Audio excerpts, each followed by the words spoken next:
이스라엘 자손이 자기들의 성읍에 거주하였더니 일곱째 달에 이르러 모든 백성이 일제히 수문 앞 광장에 모여 학사 에스라에게 여호와께서 이스라엘에게 명령하신 모세 율법책을 가져오기를 청하매, 일곱째 달 초하루에 제사장 에스라가 율법책을 가지고 회중 앞, 곧 남자나 여자나 알아들을 만한 모든 사람 앞에 이르러 수문 앞 광장에서 새벽부터 정오까지 남자나 여자나 알아들을 만한 모든 사람 앞에서 읽음에 뭇 백성이 그 율법책에 귀를 기울였는데, 그때 학사 에스라가 특별히 지은 나무 강단에 서고 그의 곁 오른쪽에 선자는 마띠디아와 스마와 아나야와 우리야와 힐기야와 마아세야요, 그의 왼쪽에 선자는 부다야와 미사엘과 말기야와 하숨과 하스바다나와 스가랴와 무술람이라.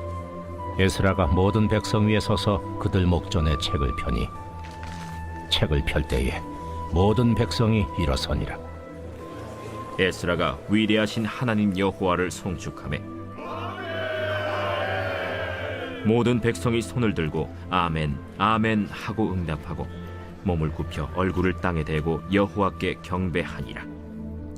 예수아와 바니와 세레비아와 야민과 악굽과 사부대와 호디아와 마세야와 그리다와 아사랴와 요사밧과 하난과 블라야와 레위 사람들은 백성이 제자리에 서 있는 동안 그들에게 율법을 깨닫게 하였는데, 하나님의 율법책을 낭독하고 그 뜻을 해석하여 백성에게 그 낭독하는 것을 다 깨닫게 하니 백성이 율법의 말씀을 듣고 다 우는지라.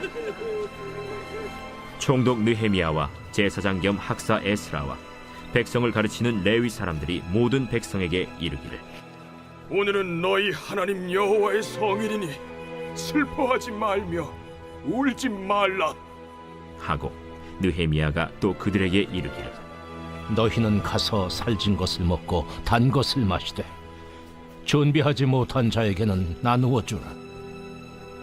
이날은 우리 주의 성일이니 근심하지 말라. 여호와로 인하여 기뻐하는 것이 너희의 힘이니라. 레위 사람들도 모든 백성을 정숙하게 하여 이르기를, 오늘은 성일이니 마땅히 조용하고 근심하지 말라 하니 모든 백성이 곧 가서 먹고 마시며 나누어 주고 크게 즐거워하니 이는 그들이 그 읽어 들려준 말을 밝히 알미라. 할렐루야, 할렐루야. 우리 완전하신 하나님, 우리 실수가 없으신 좋으신 주님의 이름을 찬양합니다. 우리 그 주님 앞에 우리 감사와 찬양과 영광과 존귀의 큰 박수 올려드리겠습니다. 아름다우신 주님, 언제나 찬양받기 합당하신 주님의 이름을 찬양합니다. 주님, 우리의 마음이 주를 향하기를 원합니다. 우리의 시선을 주께 고정하기를 원합니다. 오늘 이 가운데 하늘의 문을 여시고 주님의 거룩한 보좌로 임하셔서 영광을 받아 주시옵소서. 아멘. 할렐루야. 네, 우리 하나님의 놀라운 은혜 가운데 우리 한몸일은 포도의 성도들 한번 바라보시면서요, 오늘 이 시간 영상으로 예배하는 우리 모든 흩어진 글로벌 포드 식구들을 향해서도 우리 한번 따뜻한 사랑과 격려와 축복의 박수를 서로에게 보내도록 하겠습니다. 주님의 놀라우신 은혜가 우리 모두에게 있게 되기를 주님의 이름으로 축복합니다. 할렐루야. 사랑하는 여러분, 성경 충만하십시오. 말씀 충만하십시오. 네, 오늘 수련회 이후에 또 새로운 영적 여정을 따라 이 1+7천 뉴 버전이 시각화됐는데요. 우리 안에 또 새롭게 중수된 성벽을 상징하는 디자인입니다. 우리의 삶 속에 또 하나님의 말씀을 가시화할 수 있는 또 믿음의 이정표로 아름답게 보여지기를 축복합니다. 네, 오늘도 이 워십 퍼레이드 스위스 그랜드 호텔 편으로 드려지고 있는데요. 그동안 저희가 이렇게 워십 퍼레이드로 가는 곳마다 늘 이곳에 예배가 세워지기를 위해 10년, 20년씩 기도해 오셨다라는 많은 분들을 만났습니다. 예배가 세워지기 위해서 하나님께서 앞서 준비시키신 오래 쌓인 기도들이 있었고, 또한 그에 대한 응답으로 저희를 보내셨다는 사실을 정말 가는 곳곳마다 확인시켜 주셨는데요. 그런데 이번 이 스위스 그랜드 호텔에 올 때 제 안에 질문이 있었어요. 단지 장소가 없어서 이곳에 온 것만은 아닐 텐데, 낯선 이곳에서도 우리가 예배해야 하는 이유가 있을까? 네, 저희가 지난주 예배하는 동안에요, 이 호텔 로비에 어느 두 분이 다가오셔서 지금 이곳에서 예배가 드려지는 것이 맞냐라고 물으셨다고 하더라고요.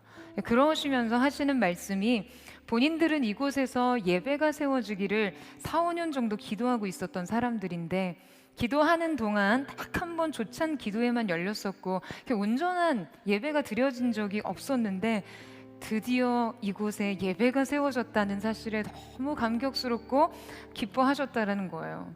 하나님께서 이곳에 예배가 세워지도록 기도하라는 마음을 주셔서 그냥 막연하게 기도만 하고 있었는데 이렇게 예배가 드려지는 모습을 보니 너무나 놀랍고 감격스럽다는 말씀을 하시더라고 저에게 전해주셨습니다. 여러분, 그런 생각이 들었어요. 우리가 살면서 파악할 수 없는 그 하나님의 크고 높은 비밀이 대체 얼마나 많을까요? 도무지 이해할 수 없는 상황조차도 하나님께는 다 이유가 있는 것이죠. 여러분, 우리가 그것을 깨닫던 깨닫지 못하던, 우리가 그 뜻을 이해하고 다 알 수 없을 때라도 순종하면 하나님께서는 그분의 일을 이루십니다. 할렐루야. 여러분, 이 사실을 믿으세요? 저는 저와 포드의 성도들이 정말 이 믿음과 순종으로 주님 앞에 서는 은혜가 있게 되기를 주님의 이름으로 축복합니다. 자, 우리 옆에 사람에게 이렇게 인사하며 축복하셨으면 좋겠는데요. Let's parade 선포해 주시겠어요? 자, 또다시 한번 다음 편은 코엑스입니다. 네, 하나님의 귀한 인도하심의 여정을 따라가는 저와 여러분 되시기를 주님의 이름으로 축복합니다. 네. 네, 여러분, 이 샌프란시스코, 미국의 샌프란시스코 하면 떠오르는 건축물이 있으신가요? 랜드마크라고 할 수 있겠죠. 네, 바로 인간이 만들 수 있는 가장 큰 구조물을 만들겠다라는 야심에서 시작되어 완공된 금문교입니다.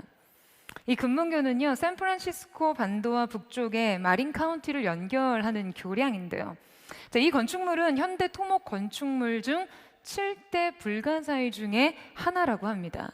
그러니까 수많은 전문가들에게 이미 이 다리를 건설하는 것은요, 실현 불가능한 일로 여겨졌어요. 이 금문교의 건설은 수면 아래 지형이 굉장히 매우 복잡해서 다리의 구조물을 설계하는 것도 매우 어려웠을 뿐만 아니라 강한 조류와 깊은 수심, 그리고 안개와 지진의 위험 등으로 이 건설 과정 전반에 엄청난 도전과 위험이 따를 수밖에 없었습니다. 하지만 끝내 금문교는 단순한 교량을 넘어 도전 정신과 기술력의 상징으로서 또 공학과 공학적 성취물로 완공되게 되는데요. 개인적으로는 제가 어려움에 봉착할 때마다 수많은 난관과 도전을 극복하며 또 이 독특하고 아름다운 건축물을 설계한 그때마다 이 조셉 스트라우스의 말이 떠오르곤 하는데요. 그러니까 마치 이것이 단순한 건축 공학적 개념이 아니라 인생과 또 영성 모두를 깊이 통찰한 은유와 같이 느껴지기 때문이죠. 여러분, 그런 다리를 건설할 때 반드시 세 가지 하중, 세 가지 압력을 고려해야 한다라고 말합니다. 그것은 바로 생명의 하중, 바람의 하중, 그리고 죽음의 하중입니다. 생명의 하중이란 매일 이 다리를 지나는 수만 대의 차량의 무게를 말합니다. 외부에서 작용하는 동적인 하중이죠. 다리가 구조물로서 버티기 위해 계속해서 견뎌야 하는 하중을 말합니다. 이 하중은 시간마다 달라지며 매 순간 지나가지만 지속적으로 작용하는 무게죠. 그런데 이 하중을 그는 생명의 하중이라고 부릅니다. 여러분, 왜냐하면요, 결국 이 다리가 존재한다는 것은, 살아있다는 것은 누군가를 실어 나르기 때문이에요. 존재의 이유가 즉 생명의 하중입니다. 두 번째, 바람의 하중은 다리에 불어닥치는 비바람과 폭풍의 하중입니다. 그러니까 예측 불가능한 변수와 압력과 그 모든 위험들을 말하는 것이죠. 이 하중을 견디기 위해서는요, 구조적인 유연성이 필요합니다. 그런데 독특한 것은 바로 죽음의 하중입니다. 죽음의 하중이란 바로 이 구조물 자체의 무게예요. 콘크리트, 강철, 케이블 등 이 고정된 자재들이 지닌 그 고유한 하중 말이죠. 그러니까 다리가 건설된 순간부터 스스로에게 작용하는 하중을 의미합니다. 그는 이 무게를 죽음의 하중이라고 불렀어요. 조셉 스트라우스는 이 다리의 모든 압력과 하중을 다 감당할 수 있는 버팀대를 설계해야 한다라고 강조합니다.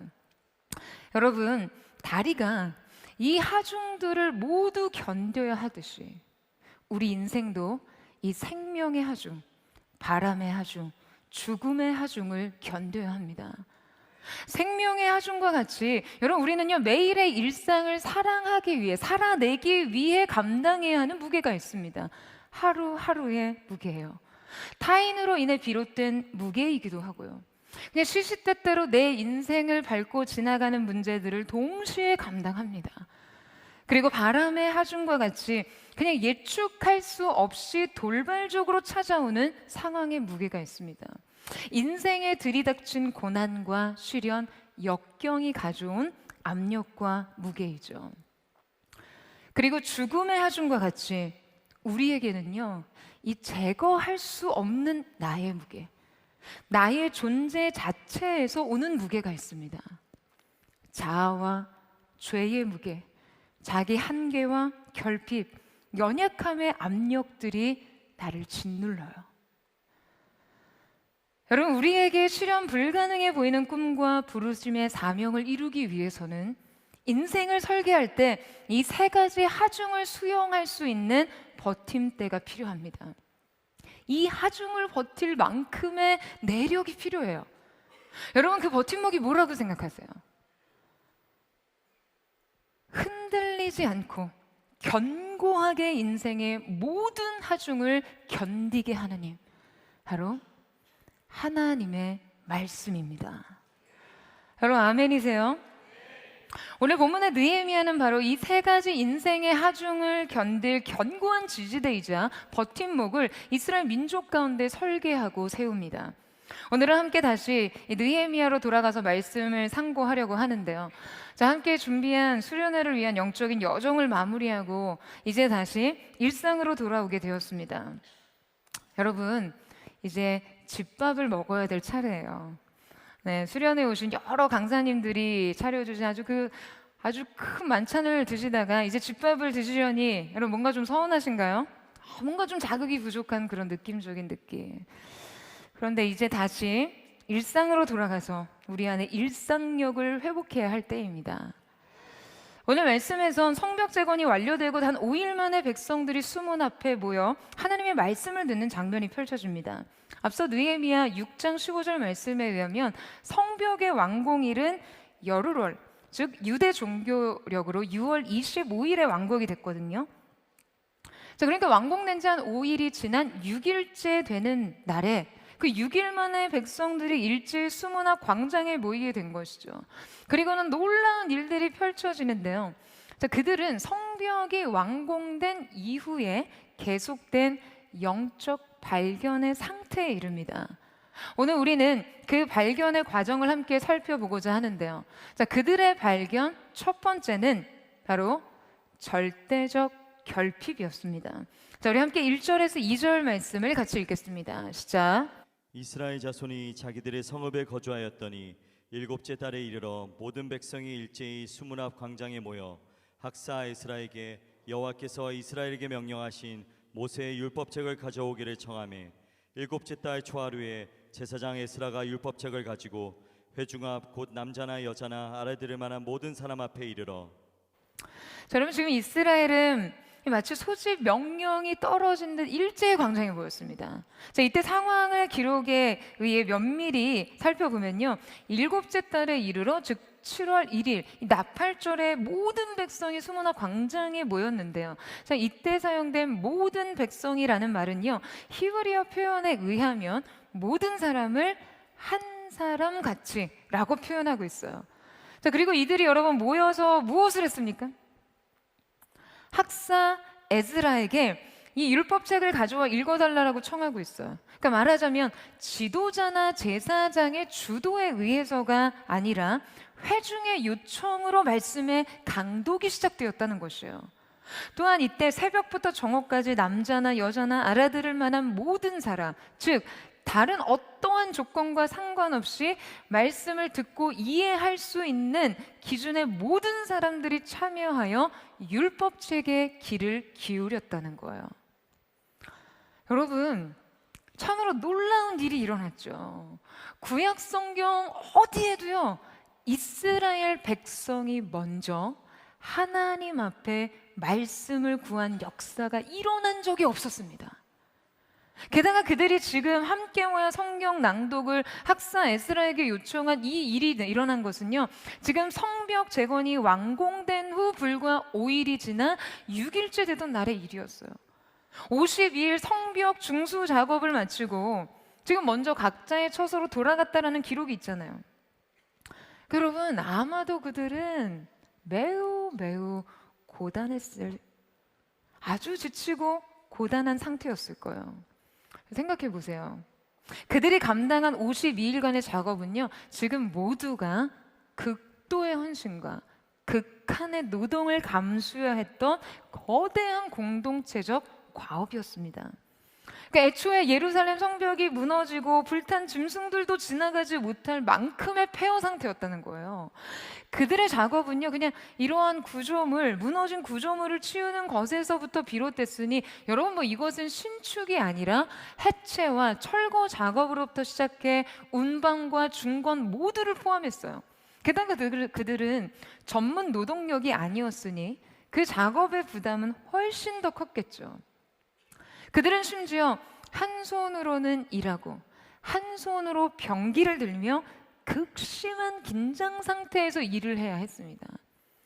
그들이 즉시 전투태세 전환이 가능하도록 작업을 했다는 것을 통해 지금 그들이 군사적 무장 상태였다라는 것을 알 수 있죠. 그러니 이 작업을 모두 마친 52일 작업 후에 여러분, 그들의 심신은 얼마나 지쳐 있었을까요? 모든 것에 대한 고갈과 소진이 일어났을 거예요. 52일간 삶의 모든 것을 뒤로한 채 매진하던 한 가지 이 과업을 모두 완수한 말이에요. 여러분, 52일간의 건축은요, 국가적과 공동체적 사명, 개인의 신앙적 결단이 총집결된 시간이었습니다. 그리고 그들은 이 시간을 모두 완수하고 각자의 처소로 돌아갔다라고 기록하고 있어요. 물리적인 안전지대에서의 실제적 거주, 그리고 이를 통한 일상의 회복이 가능했던 시간이었죠. 그런데 정작 그들은 돌아간 곳으로부터 돌이켜 다시 광장에 모입니다. 여러분, 대체 왜 그들은 그토록 원하던 삶으로 복귀하지 못했던 것일까요? 왜 그들은 일제히 한 마음으로 이 광장에 다시 모이게 된 것일까요? 여러분, 그들은 성벽을 회복했고 집으로 돌아갔습니다. 그런데 이 모든 부름에 순종하여 사명을 완수하고 나서 돌아가 보니 깨닫게 된 것이 있었어요. 바로 그들이 마주한 것은 새로운 목마름이었습니다. 52일간의 모든 에너지를 쏟아부은 그들이 돌아갔을 때 여러분, 이 피로를 압도하는 영적인 목마름을 느낀 것이죠. 그들이 사명 앞에 온전한 헌신의 몫을 감당한 후 외적인 성벽이 복원되자 깨닫게 됩니다. 살아갈 공간이 회복되고 나니 그 공간 안에 정작 비어져 있었던 것을 발견하게 됐어요. 바로 내적인 결핍 상태 말이죠. 이번 이 헝거 포 러브 수련회를 준비하면서 저희가 사역팀장이 다 모여서 함께 첫 번째 준비 모임을 갔는데요. 그때 이제 디렉터가 나와서 그런 말을 하더라고요. 이번 수련회를 준비하면서 저에게 사랑에 항복하는 시간이라는 이 주제의 방향성을 듣고 이 타이틀에 대해서 고민을 하는데 이 사랑이라는 담론이 세상에 이미 너무 충분하더라는 거죠. 너무 충분해서 더 이상 필요하지 않은 느낌. 그래서 이 사랑이라는 단어를 타이틀에 적용하는 순간 그냥 세상에 그 낭만적이고 이상화된 사랑의 의미들만이 다가오더라는 거예요. 사랑이라고 쓰는 순간부터 이 오염된 사랑의 의미들이 그냥 사랑에 대한 진정한 이해를 방해하는 거예요. 그래서 우리가 추구하는 그 사랑에 닿게 해줄 만한 워딩을 찾고 있었는데요. 그러니까 그 시작점을 찾느라 고민을 하다가 어느 날 조던 피터슨의 인터뷰를 보게 됐다고 하더라고요. 그가 인간의 결핍에 대해 이야기를 하는 인터뷰였는데요. 다름 아니라 결핍의 장점에 대한 것이었어요. 이 결핍의 장점은 결핍을 자각하는 순간 우리가 무엇을 해야 할지가 분명해진다는 거예요. 자신의 결핍이 무엇인지를 깨닫게 되면 그 결핍을 채우기 위한 명확한 행동을 결정할 수 있다는 거죠. 결핍을 인식하고 그 필요를 채우려는 행동 말이에요. 배가 고프다고 느끼면 음식을 찾듯이 말이죠. 그리고는 이 시대 이 만연한 사랑의 의미들, 이 사랑의 범람, 무수한 사랑의 담론에도 불구하고 우리 안에서 이 진정한 사랑에 대한 결핍을 발견하는 것이 이 여정의 출발선이 되겠구나 하는 생각으로 이 결핍의 상태, 헝거라는 단어에서 시작을 하게 됐다라는 이야기를 나눴습니다. 여러분, 이 영적인 결핍을 깨닫는 그 자체는요, 사실 굉장한 축복입니다. 여러분 아멘이세요? 여러분 바로 이것이 갈망을 낳거든요. 내가 주님을 향해 결핍된 존재라는 거, 주님의 말씀에 대한 고갈을 느끼는 거, 이 결핍의 인식은 그 자체로 축복이에요. 이것이 영적 회복의 시작입니다. 그러니까 나라는 존재는 주님의 사랑이 절실히 필요한 존재라는 거, 어디에서 무엇을 하던 주님의 임재가 필요하다는 거, 그분의 말씀이 나의 영혼을 먹이셔야 한다는 것과 그분의 통치가 어그러진 내 삶을 보수하고 일으키셔야 한다는 것을 인정하는 것은요, 여러분 그 자체로 영적인 각성인 것이죠. 이 내적 곰핍의 상태, 이것에 대한 인식이 그 자체로 영혼의 갈망을 일으키기 때문입니다. 여러분 그거 아세요? 우리가 영적인 생명을 얻고 나면요, 자신의 생명 없던 날들에 대해 새롭게 눈뜨게 됩니다. 영적인 생명력을 얻고 나면 생명과 죽음에 대한 분별을 갖게 돼요. 그동안 고갈되었던 것이 무엇인지 느끼게 됩니다. 그 주님 앞에서 한번 울고 나면요, 오랜 시간 신앙이 내 가슴에서 작동하지 않았다는 것을 깨닫습니다. 이 분별, 이 감각 자체가 생명의 징조예요. 우리가 빛을 소유해야, 어둠에서 눈 떠야 대상을 분별할 수 있듯이 영적 생명을 얻고 나면 자신의 무지와 어두움을 깨닫게 되는 것이죠. 여러분 그들은 보수된 성벽 안의 삶으로 돌아갔죠. 그러니까 여러분 외적인 성벽이 회복되자 무엇이 형성됐습니까? 성벽 안의 공간이 형성됐죠. 그때 그들이 그 공간 안에서 여러분 무엇을 느꼈을까요? 그들이 분명 이 외적 복원이 완성된 후 이 물리적인 성벽 안에서 정작 자신은 완전히 무너져 있었다는 것을 느꼈을 거예요. 삶의 견고한 성벽이 세워지자 그 안에 안정된 공간이 형성됐고, 그러자 소실된 의미들이 더 드러나게 된 것이죠. 안전을 느끼는 공간이 생기자 그 안에 공백이 느껴집니다. 살 공간이 마련되니 그동안 살 의미들을 놓치고 있었다는 것을 깨달았어요. 견고한 성벽들이 건설되자 여전히 피폐한 것들이 무엇이었는지를 깨닫게 되는 것이에요. 회복된 일상 안에서 결핍을 자각한 것이죠. 삶의 기준과 의미의 상실 말이에요. 여러분, 정확히 느헤미야의 비전대로 그들은 이 물리적인 공간의 재건 이후에 존재적 재정립까지 나아갑니다. 그들 안에 진정 무너져 있던 성 안의 존재들에 대해 눈뜨게 된 것이죠. 그러니까 이 결핍을 자각하고 나니 그들이 돌아갈 곳은 명확해졌습니다. 허기를 느끼고 나면 음식을 찾듯이 그들은 다시 돌아갑니다. 그럼 어디로요? 말씀 앞으로요. 여러분, 우리가 은혜 뒤에 돌아간 삶에서도요, 분명 이 결핍의 발견이 계속될 거라고 생각합니다. 하나님의 기쁨이, 예배하는 기쁨이 회복된 후에 깨닫게 되는 것은요, 노래하지 않던 날들에 관한 거예요. 그냥 찬양을 흥얼거리는 순간 나 자신에게 놀라는 거죠. 아, 나는 그동안 사막에 살았구나. 메마르고 건조하고 물이 없던 곳, 사랑의 노래가 없던 곳, 사랑의 눈물이 없던 곳. 아, 내가 그 길을 그냥 혼자 걸었었구나. 주님의 부재가 인식됩니다. 큰 은혜를 누린 후 예배의 현장을 빠져나가서요, 여러분, 여러분의 직장에 들어가서 새삼스럽게 느껴지는 거 없으세요? 그 묘한 고독감 말이에요.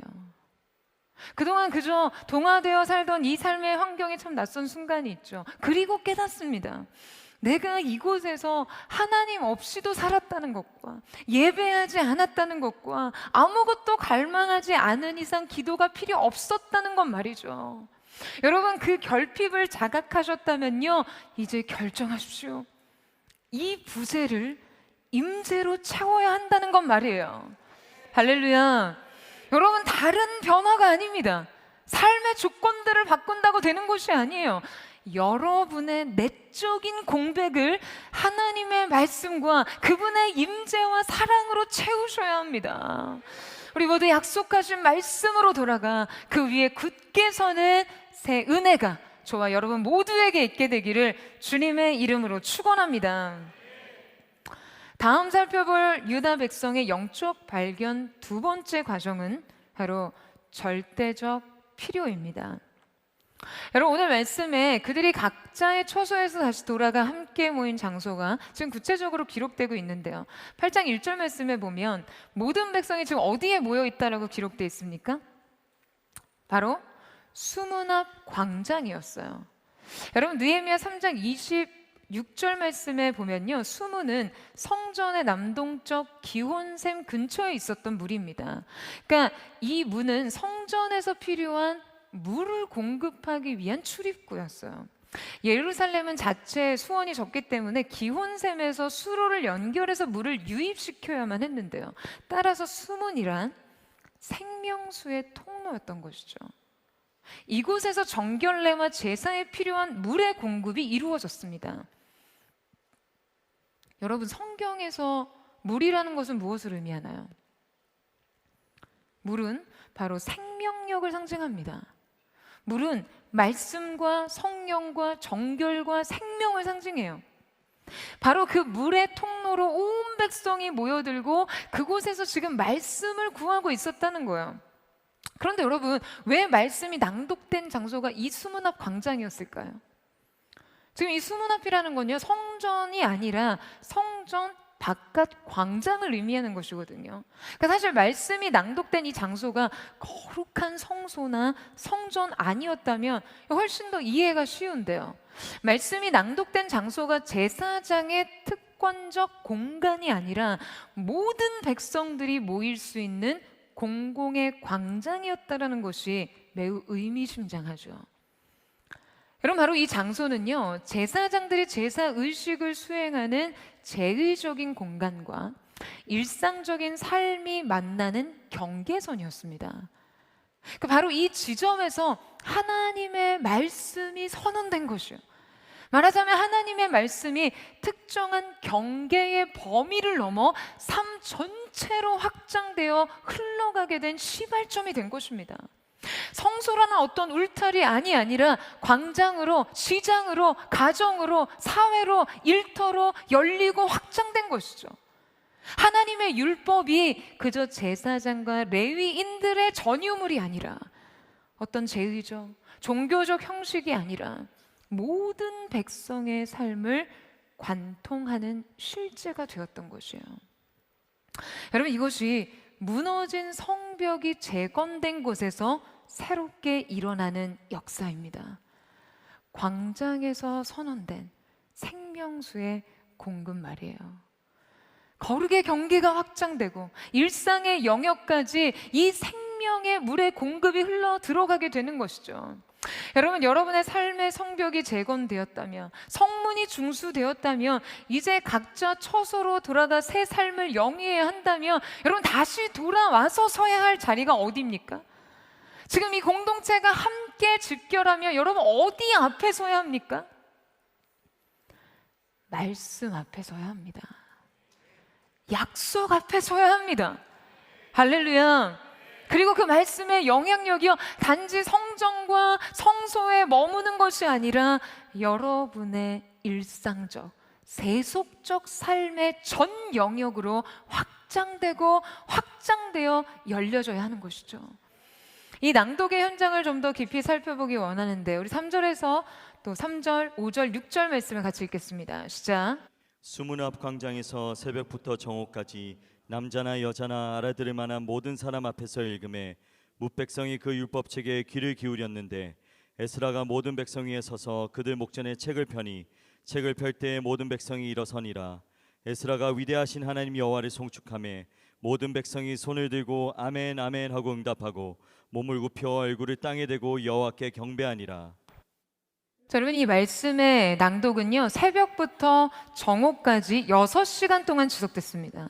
그러니까 놀랍게도 지금 이 장면에서 눈에 띄는 한 사람의 존재가 있는데요, 바로 학사 에스라예요. 저는 이 장면에서 이스라엘 최고의 지도자 느헤미야와 학사 에스라의 만남과 역사적 교차점이 너무 흥미롭게 느껴지는데요. 느헤미야가 이 모든 영적 회복의 기틀을 마련하자 학사 에스라가 등장합니다. 정말 이 두 거장의, 이 영적 거장의 만남이 굉장한 울림을 줘요. 이때 유다의 온 백성이 나와 에스라에게 말씀의 낭독을 요청하는데요, 이 장면을 상상해 보는데 얼마나 감격스럽던지요. 당시 높은 단 위에서 에스라가 말씀을 읽기 시작하자 레위인 13명이 백성들 사이에 흩어져서 말씀을 해석하고 설명하기 시작합니다. 그리고 백성들은 모두 함께 일어나 이 말씀을 경청했고 아멘으로 응답하며 주님을 경배합니다. 영적 흥분과 그 겸손의 복합적인 반응이 터져 나오는 것이죠. 여러분들, 이때 주목할 것은요, 하나님의 율법책에 붙어 있던 이 귀입니다. 귀라는 기관은 단순한 신체 기관을 의미하는 것뿐만 아니라, 여러분, 성경에서는요, 매우 깊은 수용과 순종을 의미하거든요. 구약 성경에서 이 귀의 의미가 매우 특별한 상징으로 사용된 예를 들자면요, 구약 시대에 이 종들은 주인에게 6년간의 봉사를 마치고 자유를 얻는데요. 그런데 이때 종이 자유를 얻었음에도 불구하고 다시 주인의 종이 되기를 원하는 경우가 생깁니다. 바로 주인을 사랑하게 된 것이죠. 주인을 종의 신분으로 계속해서 섬기기를 원하는 거예요. 이때 이 종은요, 사랑의 자발적 헌신의 예식을 치르게 됩니다. 사랑의 의식을 치르게 돼요. 바로 그들이 재판장 앞에 나아가서 그들의 귀를 송곳으로 뚫습니다. 그렇게 주인과 종의 종속된 관계를 의식화하는 것이죠. 그러니까 말하자면 이 귀란 주인과 종의 관계 안에서의 절대적 복종과 순종을 지금 매우 상징적으로 보여주는 신체 기관이었던 것이에요. 이 귀란 누구의 음성을 청종하며 누구의 명령에 절대 복종하는지를 드러냅니다. 이 상대성에 의해 자기 존재가 결정이 되는 거예요. 그런데 오늘 말씀을 보면 이 장면에서 매우 특징적으로 드러나는 것이 지금 온 백성의 귀가 이 율법책을 향해 있었다라는 표현이에요. 백성들의 귀가 마치 백성들 존재 그 자체를 대변하는 상징으로 드러나 있습니다. 이때 귀는 복수형, 즉 귀들 이런 거 표현되는데요. 백성들이 귀들로 취한됩니다. 백성들은 모두 귀가 되었어요. 아니, 공동체는 전부 귀가 되었어요. 그들은 그저 백성, 포로, 군사, 건축자가 아니라 듣는 자였습니다. 그리고 그들의 전 존재가 마치 귀가 되어 여러분 어디를 향해 있어요? 그 말씀과 율법을 향해 있었다는 것이죠. 여러분, 저는 바로 이 말씀을 보면서 이 성벽 재건이 진정한 완성에 이르렀다는 그런 확인을 하게 되는데요. 몇 주 전에 함께 나눴던 말씀이었죠. 느헤미야가 궁극적으로 성벽을 재건하고 사람을 세우고 시스템을 만들고 그리고 족보를 조사하면서 그의 궁극적인 목적을 드러내고 있었다라고 설명을 드렸어요. 기억하시나요? 할렐루야. 그것은 바로 이 성벽 안에서 살아가야 할 사람은 과연 누구인가? 그것에 대한 제 정의였어요.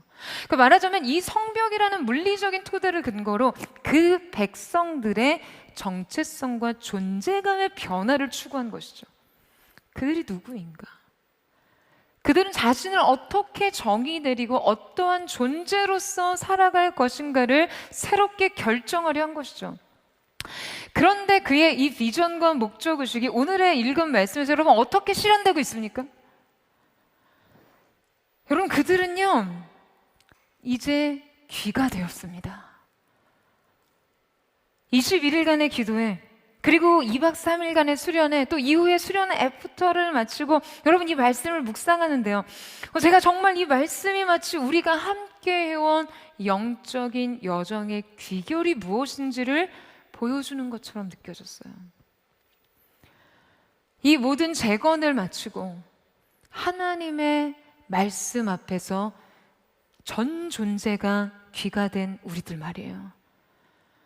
주님의 말씀 앞에 우리는 그분을 향한 절대적인 순종과 전적 굴복을 나타내는 귀가 된 것이죠.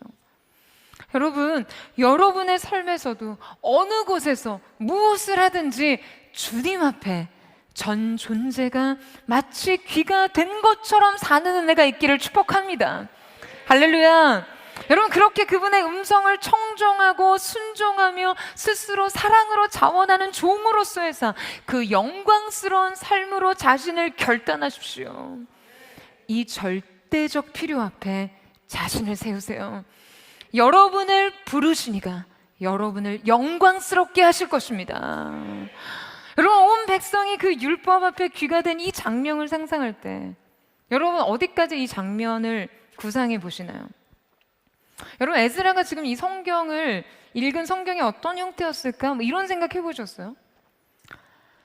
저는 백성들이 에스라에게 이 말씀의 낭독을 요청할 때 에스라가 어떻게 백성들이 집결한 광장에서 지금 이 말씀을 낭독했을지 구체적으로 상상을 해보게 되더라고요. 그리고는 문득 이런 생각이 들었습니다. 여러분, 당시 지금 에스라가 읽은 이 율법책이 70년의 포로기 동안 어떤 형태로 보존돼 있었을까요? 분명 유다 왕국은요 바벨론에 의해 멸망당하면서 성전도 다 불탔잖아요.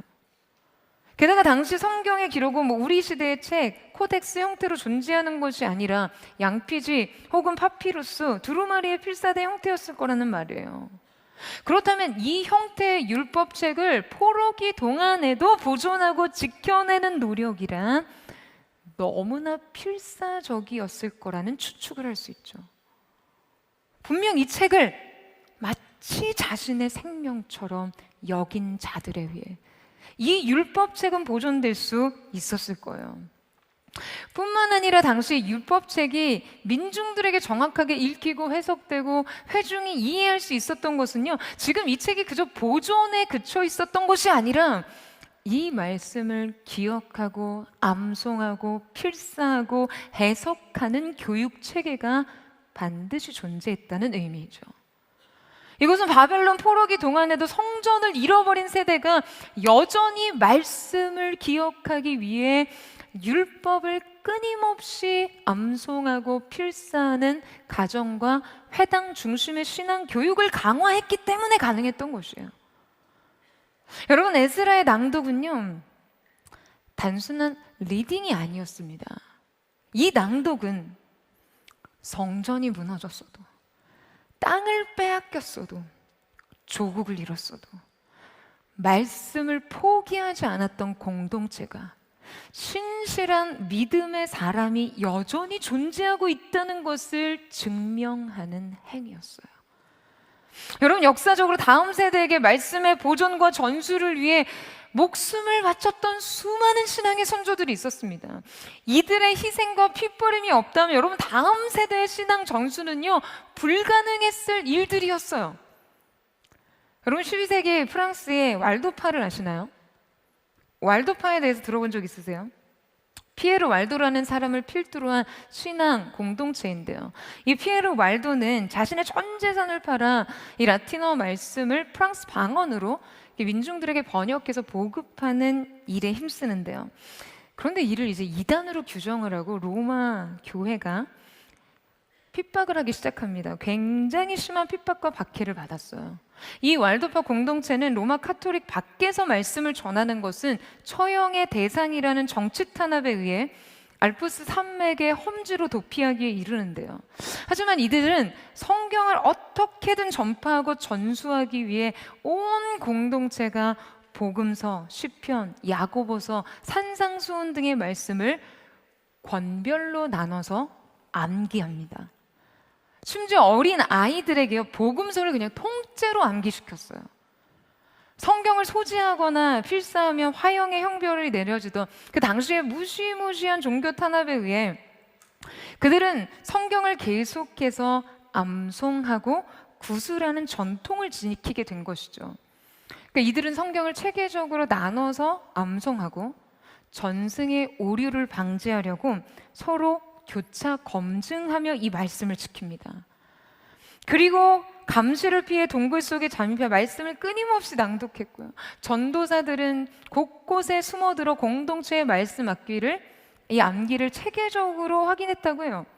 하지만 이러한 투철한 노력과 희생에도 불구하고 1244년에 200명이 성경 보존에 의해 화형을 당했고요.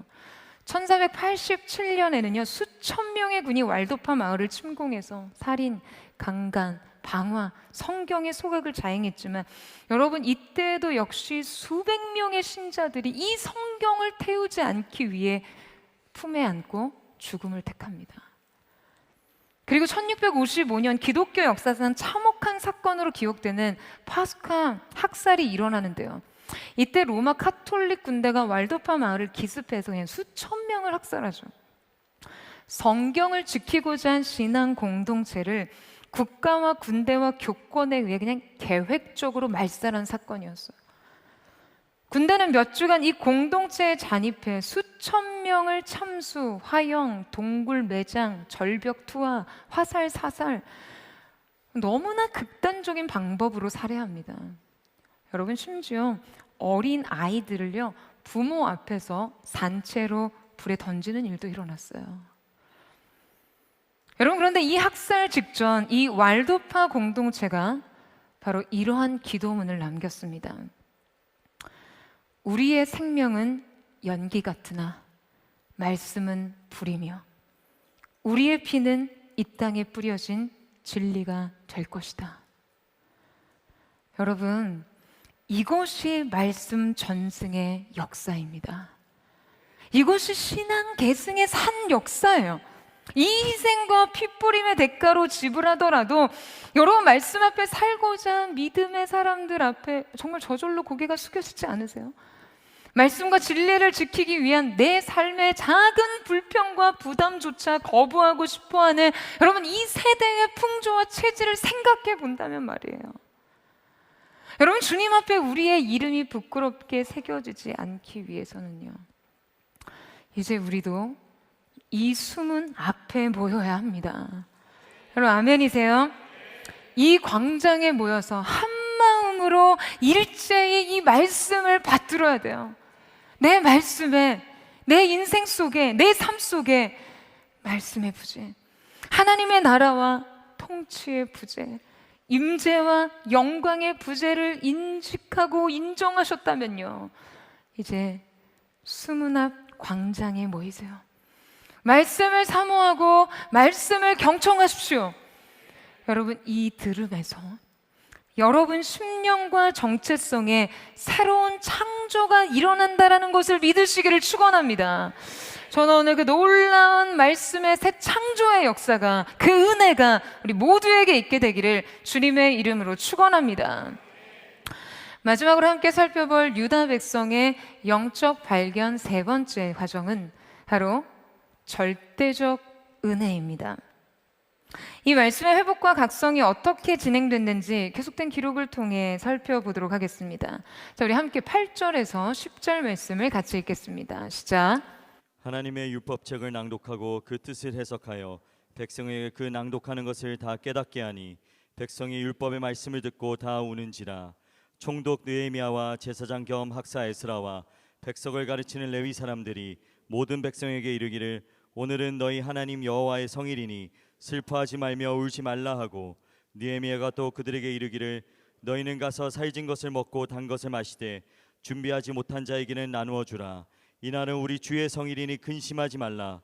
여호와로 인하여 기뻐하는 것이 너희의 힘이니라 하고. 여러분, 백성들이 율법을 듣고 울기 시작합니다. 백성이 율법의 말씀을 듣고 다 우니. 여러분, 이 눈물은 현재 진행형의 계속된 울음으로 표현되어 있습니다. 여러분, 이 눈물은 어떠한 의미였을까요? 그들은 율법 낭독을 들으면서 왜 이렇게 하염없이 울었을까요? 여러분, 제가 22살에 당시 아버지 목회하시는 교회 선교 대상이던 이 중국의 소수민족 단기 선교를 다녀왔었는데요. 교회가 중국의 소수민족을 영적으로 이렇게 입양을 해서 섬기고 있었습니다. 중국 운남성 쿤밍에 도착한 후에 이 운남에서 나시족과 묘족이 있는 거주하는 소수민족이 거주하는 지역까지 28시간 이상을 버스를 타고 이동을 했어요. 침대차를 타고 이동을 하는데요. 와, 가는 길이 얼마나 험한지, 누워있는데 차가 덜컹거리기 시작하면요, 뭐 2층 침대는 그냥 천장에 배치기 하는 막 그런 느낌이에요. 이제 그렇게 해서 도착한 곳에 중국의 소수 민족의 거주지가 있었는데요. 이때 보았던 정말 그 순수한 자연의 상태, 다소 원시적인 인간 공동체의 모습, 뭐 이런 것들을 지금 떠올려 보면 늘 언제나 굉장히 신선합니다. 이곳의 소수 민족들은 워낙 산 깊은 곳에 위치하기 때문에요, 타지인과의 접촉이 전혀 없었고요, 닦여진 포장도로가 없었기 때문에 외부에서 어떤 물자 공급의 필요가 있을 때는요, 산과 산 사이를 이렇게 줄로 연결해서 그 줄을 타고 물건을 보급받는 그런 것들이었어요. 그곳 사람들은 놀랍도록 모든 것이 처음이었습니다. 외지인도 처음, 외국인은 더욱이 처음, 약을 먹는 일도 처음. 여러분, 그러니까 진통제, 항생제들의 약발이 얼마나 잘 듣겠어요. 그런데 그 중에 가장 놀라운 것은요, 저희가 함께 갔던 이제 의료팀과 미용팀을 구성해서 이 미용팀이 가서 이렇게 이발이나 펌을 해주는데요, 그들이 평생 단 한 번도 자기 얼굴을 본 적이 없다는 거예요. 거울이 없었거든요. 평생 살면서 거울에 비친 자기 모습을 처음 본 거예요. 그들이 그 거울에 비친 자기의 모습을 보며 신기해하던 그 표정을요, 잊을 수가 없어요. 충격과 공포에 가까운 표정 같은 거 말이죠. 여러분, 자신을 처음 보는 느낌이라는 것은 어떤 걸까요? 나의 외양을 처음 발견하는 느낌. 그런데 여러분, 단지 거울로 자신을 보는 느낌 말고요, 하나님 앞에서 자신을 처음 보는 느낌은 어떤 것일까요? 창조주 앞에 선 느낌, 말씀 앞에서 처음 자신을 발견한 느낌이요. 여러분, 이 느낌은요, 놀랍도록 깊은 슬픔이었습니다. 이 슬픔은 길고 긴 통곡으로 이어졌어요.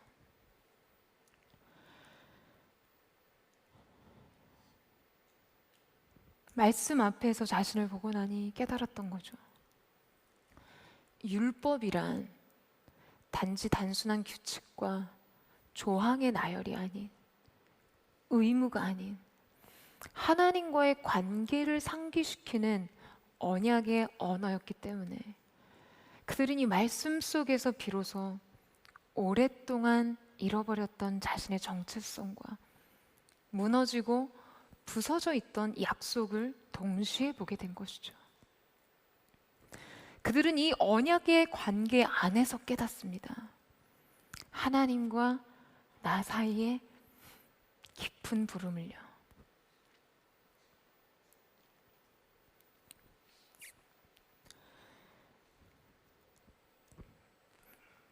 카운트다운 방에 올라오는 성도님들의 간증을 읽으면 이번 수련회 때 바로 이 슬픔을 느껴본 분들이 있는 것 같아요. 죄인으로서의 자신의 존재의 발견, 그 자각. 그러나 계속된 발견은 여러분 반드시 은혜의 발견으로 이어집니다. 이 존재의 자각은 계속된 슬픔과 통곡으로 이어졌지만 이때 느헤미야와 에스라는 백성들에게 이렇게 말하죠. 10절 말씀에 보면 여호와로 인하여 기뻐하는 것이 너희의 힘이니라. 할렐루야. 여러분, 우리가 말씀 앞에서 자신의 존재를 발견할 때요, 그 시작은 슬픔이었지만요, 그 마침은 기쁨입니다.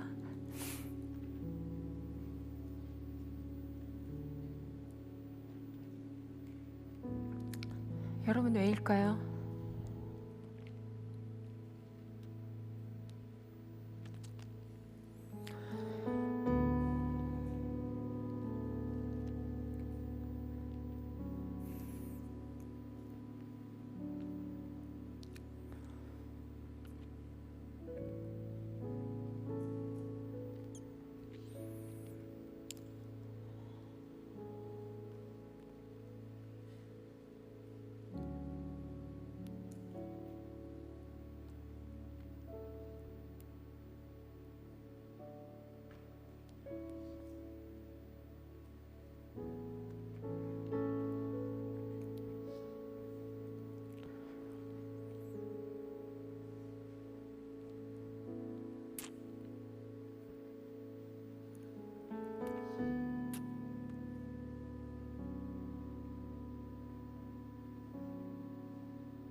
이런 자격 없는 나에게 여전히 말씀하시며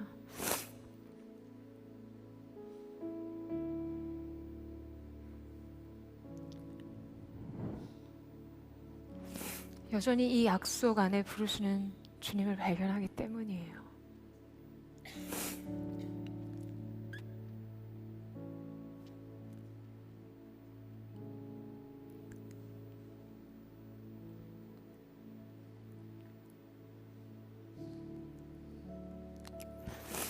우리의 어떠함과 상관없이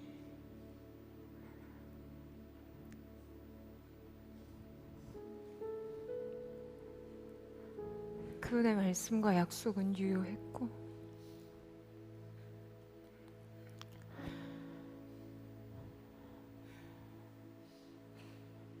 그 부르심은 패하지 않는다는 것을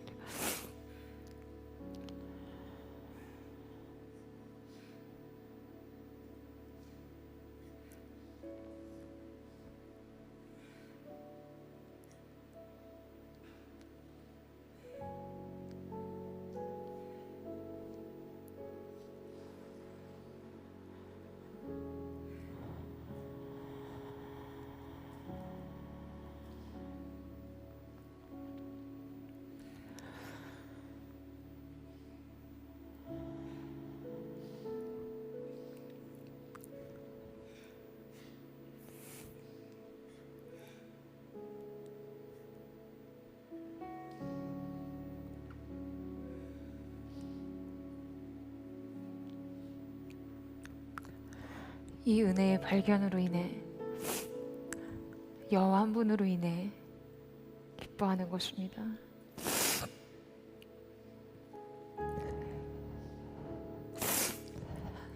여러분, 저는 사랑하는 포도의 성도들의 매일이 이 발견으로 인해 시작은 통곡의 슬픔이었을지라도 마침은 기쁨이 되기를 축복합니다. 그 발견 속에서 여호와로 인해 기뻐하는 것이 여러분의 인생에 새로운 힘과 능력이 될 것입니다. 말씀이 인생의 성벽이 된 새로운 시작을 주님의 이름으로 축복합니다. 우리 함께 찬양하며 기도하겠습니다. 사랑하는 주님, 실현 불가능해 보였던 우리 인생을 향한 주님의 부르심과 그 사명의 자리에서 모든 수고를 마치고 돌아간 삶의 자리에서 우리가 발견한 것은 때론 채워질 수 없는, 채워지지 않은 절대적 결핍이었습니다. 구멍난 듯, 부서진 듯, 찢겨진 듯, 그렇게 파산된 것처럼 보여지는 우리의 삶이 주님의 말씀의 부름 앞으로 다시 나아가 설 수 있게 하여 주시고, 그 사랑의 임재와 그 영광의 임재 앞에서 우리의 삶을 살아갈 수 있는 하나님의 사람들로서 그 인생의 모든 하중을 말씀이 성벽되어지는 인생의 버팀목으로 견디고 이기고 달려갈 수 있는 하나님의 사람들이 될 수 있도록 주님 역사하시고 함께하여 주시옵소서. 우리 그 마음 고백하며 우리 주님 앞으로 함께 나아가기를 원합니다. 주 앞에 겸손히 나서 있네. 주내 날 자유케 주 앞에 죄인된 내 모습 보네. 주 보혈 날 덮으셨네. 생명 주신 그 놀라운 이세로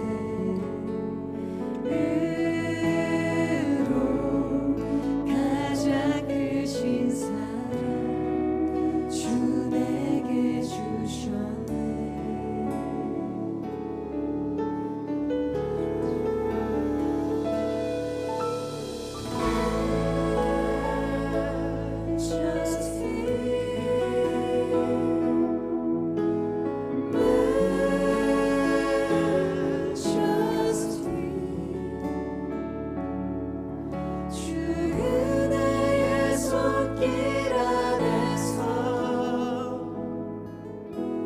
주의 능력으로 살아가리 Sing in majesty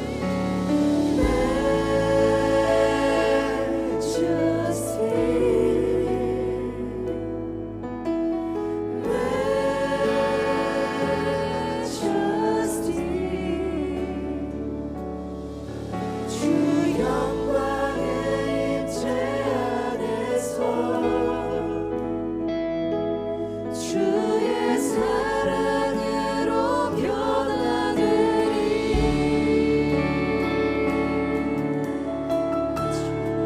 주님 앞에 주 앞에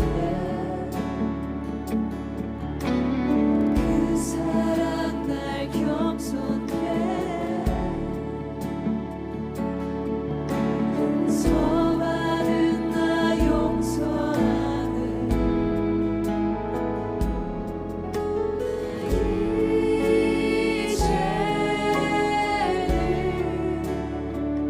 이제는 주 사랑 안에 있네 왕의 불 날 거룩해 생명 주신 그 놀라운 이세 그로 가장 크신 사랑 주에게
주의 손길 안에서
사랑하는 주님, 주님이 건설하시고 건축하시는 우리의 인생 속에 우리는 매일과 같이 생명의 하중과 바람의 하중과 죽음의 하중을 느끼며 그 무게와 압력에 짓누르듯 살아갑니다. 주님, 우리의 인생이 주님의 약속과 말씀을 이행하는 삶에 서기 위해서 주님, 매일 존재의 이유, 살아내기 위해서 감당해야 된 수많은 일들 앞에서 주님의 도우심과 지지가 필요합니다. 돌발적으로 우리 인생 가운데 불어닥치는 폭풍과 비바람의 하중과 압력 속에서 우리는 주님의 사랑의 손길이 필요합니다. 주님, 나라는 존재, 자신에 대한 지독한 자기의 죄의 무게를 짊어진 우리의 절망스러운 존재, 인생의 한계와 결핍, 그 어떤 곳으로도 메워줄 수 없는 것 같은 삶에 구멍난 그 부서진 삶, 그리고 연약한 그 모든 것, 사랑하는 주님, 우리가 이 가운데서 우리 존재의 죽음을 마주합니다. 십자가의 지지가 필요합니다. 주님, 우리를 그 앞에서 다시 살게 하여 주시옵소서. 그 사랑 위에 서게 하여 주옵소서. 우리를 향한 주님의 사랑이 주님 인생의 이 모든 하중과 구멍난 결핍의 인생을 채우고 지지하고 견뎌낼 수 있는 인생 내력의 힘이 될 수 있도록 역사하여 주시옵소서. 주님, 오늘 우리가 주께로 나아가기를 원합니다. 우리가 오늘 주께로 나아가기를 원합니다. 우리를 다시 부르시고 다시 고치시고 새롭게 하시는 주님, 오늘 사랑하는 여러분, 여러분이 돌아간 삶의 자리에서 발견한 것은 인생의 환희였습니까? 아니면 깊은 슬픔과 지독한 결핍의 자신이었습니까? 사랑하는 여러분, 그 허기를 가지고 주님께로 나아가세요. 그리고 주님께 고백하세요. 주님, 나를 돌아봐 주십시오. 나를 돌아보소서. 내 이름을 아시고 내 존재를 아시는 주님, 내 인생의 날수를 아시고 내 모든 길을 아시는 주님, 나를 돌아보시고 주님의 품으로 나를 안아주십시오.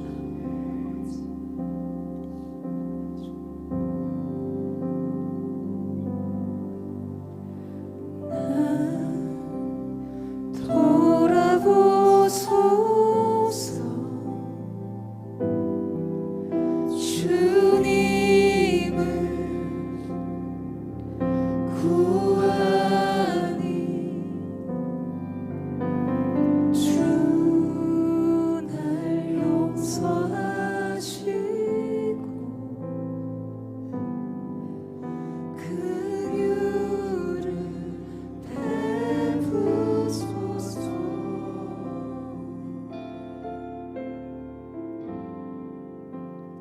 다시 서시리.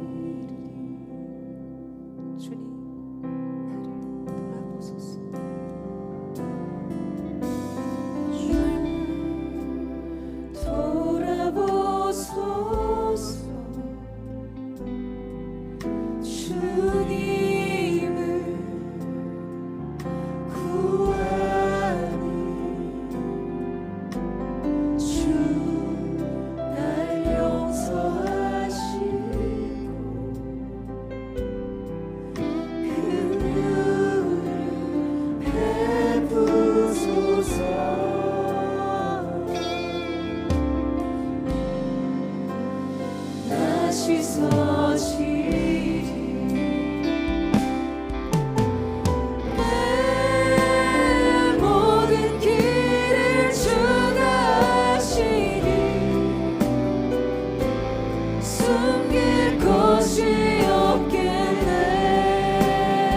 오늘 그 사랑의 은혜가 이곳에 있음을 선포합니다. 그 사랑의 기름 부으심이 오늘 이곳에 있음을 선포합니다.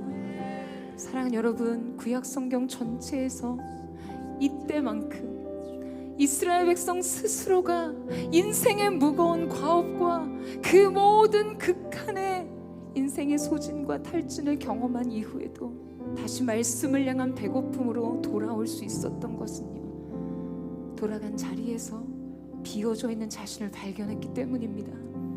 오늘 여러분의 인생 속에 여러분을 비참하게 만든 부서진 인생의 구멍난 그 결핍은 무엇입니까?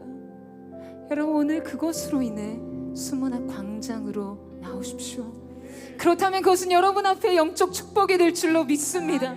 사랑하는 주님, 오늘 이 시간 생명이 있는 그 자리로, 오늘 우리의 인생을 새롭게 채우는 생명수의 그 자리, 말씀의 자리, 약속의 자리, 은혜와 사랑의 자리로 달려가기를 원합니다. 우리의 인생이 그 위에서 다시 세워지는 은혜의 역사가 있게 하여 주시옵소서. 모든 두려움은 예수님의 이름으로 끊어질지어다. 인생의 고독과 절망과 좌절과 슬픔은 예수님 앞에서 소멸될지어다. 여러분, 숨은 앞으로 나아가세요. 예수님께로 나아가세요. 우리 전심으로 주의 한번 짓고 우리 합심한 동성으로 기도합니다. 주여, 사랑하는 주님, 오늘 이 시간 돌아간 우리의 인생의 자리에서 발견한 이 삶의 결핍으로 인해 우리가 다시 한번 주님께로 돌아가 헝거팔러, 주님 사랑을 향한 배고픔, 사랑을 향한 목마름, 다른 목마름으로 주를 구하며 주를 바라보는 새로운 사랑의 시선을 회복하게 하여 주시옵소서. 부어주십시오. 새로운 생명의 강으로 역사하여 주십시오. 각성함의 인생 가운데 주님의 하시는 새로운 생명의 사역이 다시 시작되게 하여 주시옵소서.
그 사랑의 임재 속에서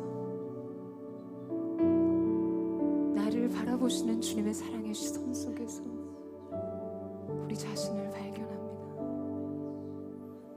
내 인생을 부르신 말씀 속에서 나 자신을 발견합니다. 그러나 주님, 그 발견은 환희도 소망도 평안도 아닌 깊은 슬픔과 통곡의 울음이었습니다. 우리의 깊은 곳으로부터 터져나오는 주님이 말할 수 없는 계속된 이 눈물이, 그러나 주님, 우리 앞에 예비된 은혜의 발견 속에서 우리의 삶이 슬픔으로 시작했으나 기쁨으로 맞춰줄 줄로 믿습니다. 주님, 오늘 이 시간 우리가 그 사랑 앞에 서게 하여 주옵소서. 오늘 그 사랑의 거울로 우리 자신을 다시 보게 하여 주옵소서. 오염되고 깨뜨려진 인생의 모든 거울이 아닌 말씀의 거울로 자신을 비춰보게 하시고, 그 사랑의 거울로 우리의 존재를 다시 발견하되, 하나님, 우리가 주님 앞에 드린 우리 자신이 아닌 나의 어떠함이 아닌 주님의 사랑의 결정으로 인한 주님의 긍휼의 그릇으로 선택하신 그 사랑의 거울로 우리의 전 존재를 다시 발견하게 하여 주시옵소서.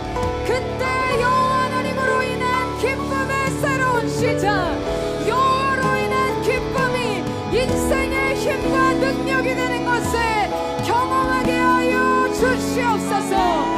오늘 이 시간 성경의 이름과 같이 금에서 생수의 강 이유를 취하다, 생명의 강 이유를 취하다, 성령의 새 기름 부으시 새로운 사랑의 기름이 오늘 이 가운데 부어졌음을 선포합니다. 우리 그 마음 고백하며 주님 바라보며 주여 세 번 부르짖고 없지만 동성으로 기도합니다.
터뜨려 주시고 주님 인생의 구원했던 모든 결핍이 헛헛하고 주님을 향한 갈망과 배고픔으로 서로 잡아다 주님의 것으로 채우시는 그 놀라운 성령의 생명의 사역이 바로 지금 이 순간 주를 바라보는 전할 수 없는 은혜 앞에 직면하여 선자들마다 경험되게 하여 주옵소서.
주님, 우리가 주님의 임재와 사랑 앞으로 깊이 들어갈수록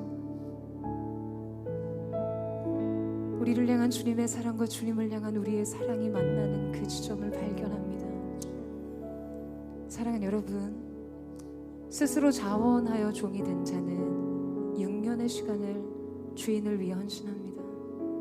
6이란 수는 인간의 최선의 숫자, 수고의 숫자, 드릴 수 있는 전부의 숫자입니다. 그 6년의 시간이 끝나고 그에게 자유가 주어졌지만 그는 주님 앞에, 그 주인 앞에 자신의 삶을 재헌신합니다. 단 하나의 이유 때문에서요. 그 주인을 사랑하기 때문에. 내 인생을 살 수 있는 많은 기회들을 앞에 두고 주인을 사랑하는 마음 때문에 자원하여 종이 되기로 결단한 자, 그 사랑의 의식 속에 귀를 뚫어 내 평생에 나는 오직 나의 전 존재는 내 주인의 음성을 듣는 귀가 되리라. 나의 삶 전체는 오직 주인의 음성에만 순종한 삶이 되리라. 여러분이 말씀을 우리의 삶으로 지켜내기, 우리 오늘 주님 앞에 무엇을 드려야 합니까? 저는 오늘 영적 수문 앞에 모인 우리의 삶이 이 우리의 모든 일상의 삶 속에서 우리의 전 존재가 주님의 음성을 듣는 귀가 되기를 원합니다. 그러기 위해서는 사랑 때문에, 그 사랑 때문에 자원하는 종이 된 이 아름다운 모형과 같이 주님 먼저 사랑하신 그 사랑에 대한 발견과 대면으로 인한 이 사랑의 응답이 주 앞에 드려질 수 있도록 역사하여 주옵소서. 자원하는 사랑이 있는 은혜가 우리의 인생 가운데 부어지게 하여 주시옵소서. 부득이함이 아닌, 의무의 이행이 아닌, 이 말씀과 율법 안에서 발견한 사랑의 언약적 관계로의 초대, 하나님과 나의 관계 속으로 부르시는 주님의 언어를 들었기에 그 사랑의 부름에 응답할 수 있는 하나님의 사람들이 일어나게 하여 주시옵소서. 우리 그 마음을 주께 드리며 주여 세 번 부르짖고 주님을 갈망합니다. 그 사랑의 응답으로 나아가기를 원합니다. 동성으로 기도하겠습니다. 주여, 주여, 주여. 주님, 우리 안에 그 사랑의 기쁨이 회복되게 하여 주십시오. 주님을 예배하는 기쁨이 회복되게 하여 주십시오. 사막과 같이 메말랐던 황폐한 우리의 인생 속에 생명수의 수로가 나게 하시고, 주님 사랑의 노래를 잃어버렸던 우리의 삶, 사랑의 눈물이 메말랐던 우리의 삶 속에 새로운 그리스도의 사랑의 기름이, 그 놀라운 은총의 기름 부으심이 다시 부어지게 하여 주옵소서. 네, 주님 그렇습니다. 오늘 주님 바라보는 모든 자의 삶 속에 그 잃어버린 사랑의 기쁨이 회복되어지는 새로운 시작, 새로운 사랑의 확장, 경계를 넘어서는 은혜의 확장이 있게 하여 주시옵소서. 아멘.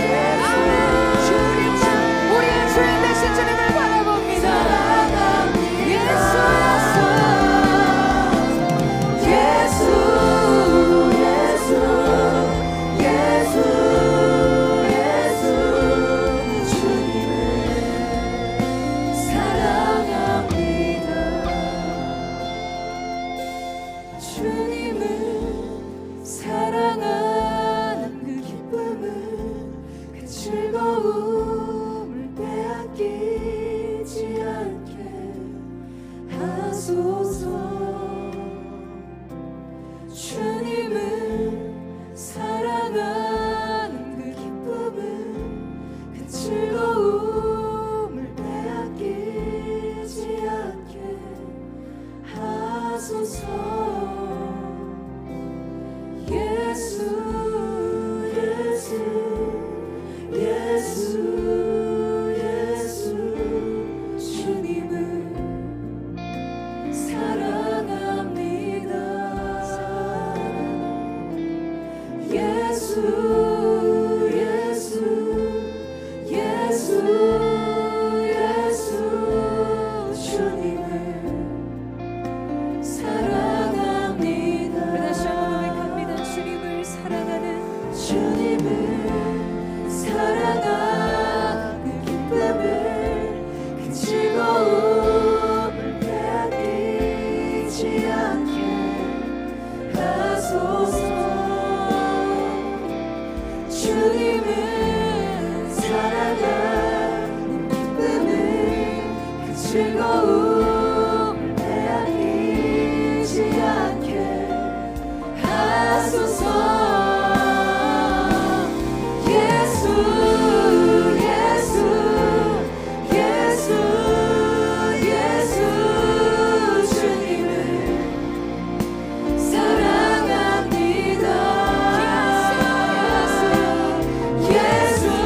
사랑의 기름이 떨어진 우리 인생의 집에 다시 주님을 사랑하는 즐거움, 주님 예배하는 기쁨의 능력이 충만하게 기름 부어주게 하여 주십시오.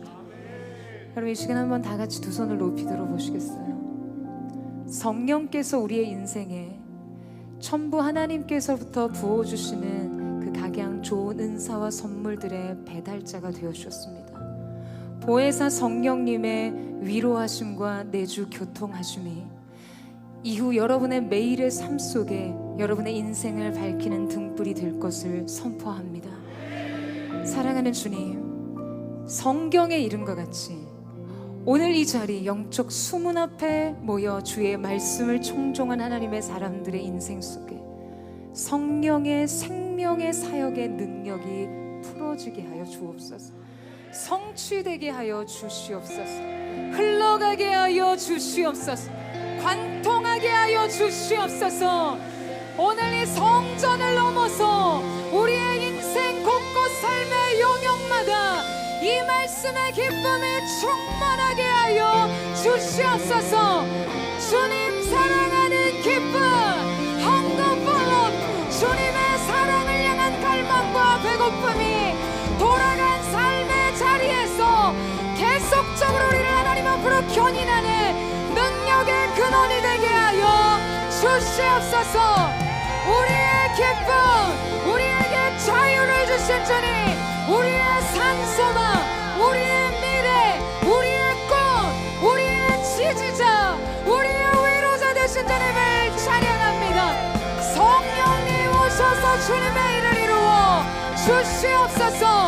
여러분 환영하며 우리 마지막으로 주여 한번 짓고 기도합니다.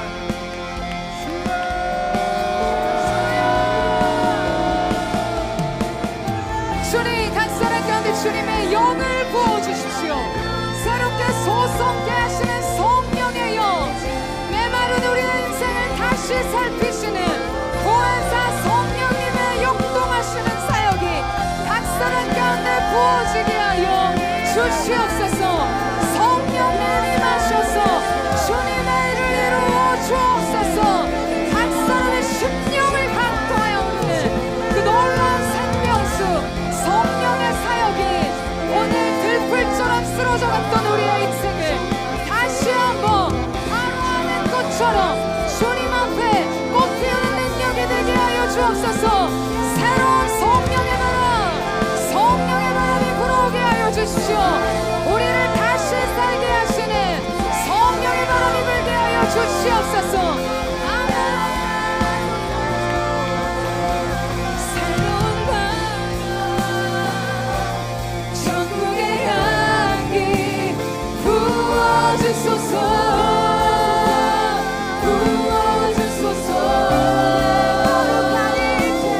거룩한 임재 성령의 기름 부어주소서.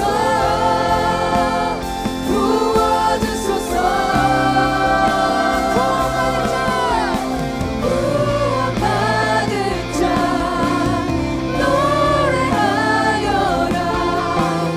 성령의 바람 불어와 주의 자녀 주여 우리가 주님을 향해 새롭게 꿈을 들기를 원합니다. 불어와 구원받은 자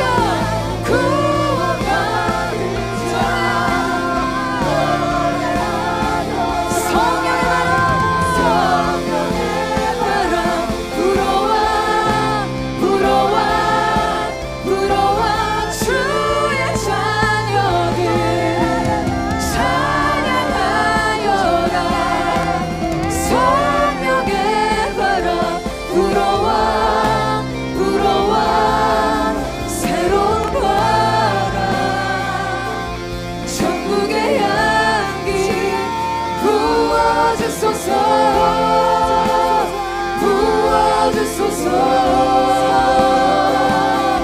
거룩한 임재 성령의 기름 부어주소서. 다시 한번 새로운 바람 오늘 우리 인생 가운데 부르시는 성령의 새바람 천국의 새로운 영들 거룩한 임재의 기름 오늘 우리 가운데 부으소서. 거룩한 임재 성령의 기름 부어주소서.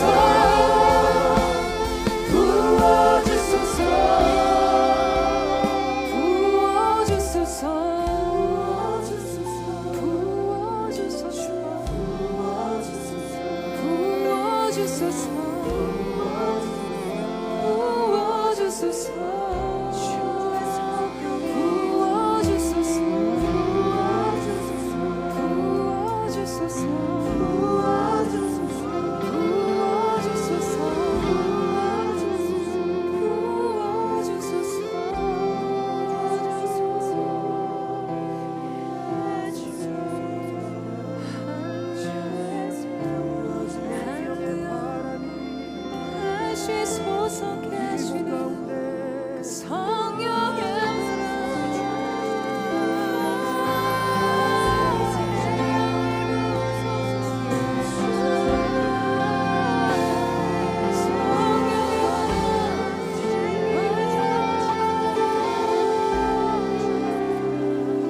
제 대신 화관을 슬픔 대신 찬송의 옷을 입혀주신 주님을 송축합니다. 우리의 인생의 죄를 뒤집어 쓴 고통과 인생에 쓴 실패의 자리에서 주님은 우리에게 화관을 씌워주시는 분이심을 선포합니다. 탄식과 슬픔의 노래를 기쁨의 찬송으로 변화시킬 주님을 찬양합니다. 주님 오늘 오셔서 그 일의 시작을 명하여 주옵소서. 하나님의 사람들이 피어나는 꽃과 같이 솟게 될지어다. 하나님을 사랑하는 기쁨으로 일어날지어다. 구원받은 자의 기쁨의 노래가 다시 시작될지어다. 시온의 딸들아 기뻐도 기뻐할지어다. 주께서 너희의 영광이 되시리라. 내가 너의 인생을 헵시바라 불러라 하리라. 나의 손에 들려진 원광과 같게 하리라. 사랑하는 주님, 그렇게 우리의 인생을 다시 쓰실 주님을 찬양합니다. 버려진 땅, 황폐해진 땅이 아닌 내가 너를 헵시바라 불러라 하리라. 내 손에 들려진 왕관이 되게 하리라. 이 영광스러운 새로운 부름 앞에 하나님의 사람들이 구원받은 자의 기쁨의 노래를 부르게 하여 주시옵소서. 성령의 새바람에 솟게 하시는 역사 가운데 기쁨으로 삶의 초소를 향해 달려가게 하여 주시옵소서. 이기는 자의 승리가 오늘 이곳에 있을지어다. 그렇게 우리를 위해 모든 것을 이루신 주님을 찬양하며 감사드리며 살아계신 예수님의 이름으로 기도드립니다. 아멘. 할렐루야.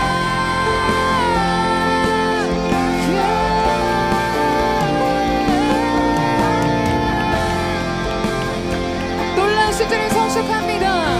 구원의 기쁨, 잃어버린 구원의 기쁨의 회복이, 즐거운 노래의 시작이, 새로운 사랑의 기쁨이 이곳에 있음을 선포